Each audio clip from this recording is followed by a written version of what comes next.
Throwback! Hindi naman Thursday ngayon ah. Saan ba dito? Yes!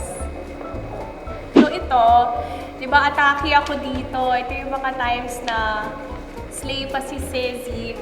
Actually, ano ko to, 7th birthday ko. Nag-debut ako. Partida, no? 7th birthday, nag-debut. Pero yan, isa to sa mga photoshoots ko na nag-Filipiniana ako kasi syempre gusto ko maura-aura sa birthday ko. Ito naman, nung day na to, nag-audition ata ako for a theater production. Tapos kailangan ko ng parang 1-by-1 photo. So, ito yung picture na ginamit.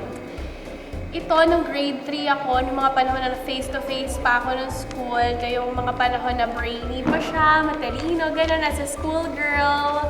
And then ito, nung nag-mall lang kami, pero ito, favorite sandals ko to nung bata. So, that's the story behind the pictures.